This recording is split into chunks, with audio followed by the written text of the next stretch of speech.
This is a quick video for a buddy of mine who just got a Fanatec Club Sport wheel version 2.5 with the Xbox hub, which is pretty much identical to what I'm running. Recording this to go through some of the settings with him, share my settings with him, and I thought I might as well share it with everyone because I've been meaning to do that. I'm going to start off with the wheel itself, a Fanatec wheel. He's coming from a Logitech G920 and a G29. The Fanatec wheel itself has a number of settings which can make or break your experience. I'm also going to share some Forza Motorsport 7 settings. I'm not going to talk too much about the philosophy behind these settings. I'll save it for another video. This is just a quick and dirty, here are the settings, this is what I've set them to, and I'll share it with him and with anyone else who's interested, and perhaps I'll make a longer, more detailed video about why I chose the settings that I chose. But anyway, I'll start off with this button right here. If you hit it, there, you have 6 built-in profiles that you can scroll through with this button here. I'm not doing that very well. There. S1, S2, S3, 4, 5, and there's 5 of them.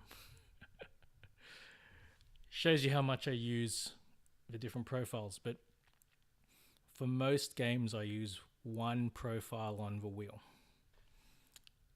So we can page through them by hitting the left and right arrows. The first one here is sensitivity.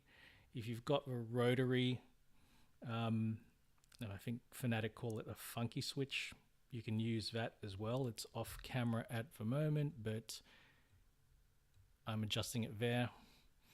But the equivalent is the left and right here. Up and down here. So I typically have the sensitivity. I think Fanatec call it, but it's actually your degrees of rotation. I have mine set to 810 for reasons. Like I said, I'll discuss that in another video. FF is force feedback. I put 100% on the wheel. This is a shock I have at off. ABS effect off. Drift mode off. I can't remember exactly what this is. This is something like force 100. Spring off. Damper off. Braking force off. This is field effect, something like that. I leave that on 100.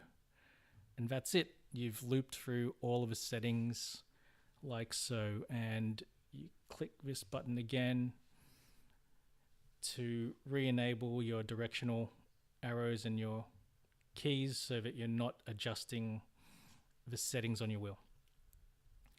Now in Forza Motorsport 7,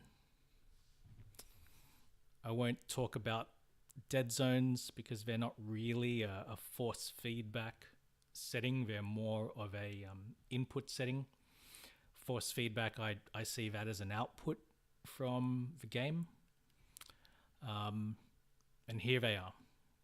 You can hit pause, have a look.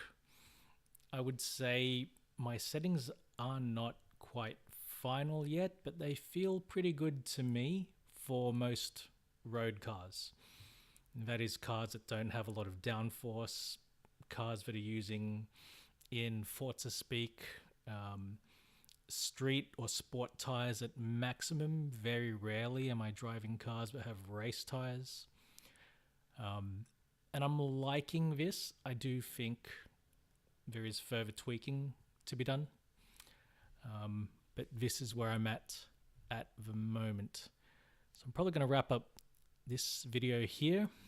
A longer video will be coming where I'll talk about my philosophy and maybe show some in-game footage, maybe show some wheel cam and maybe a pedal cam, explaining why I've chosen to have things set as I have. All right, that'll do it.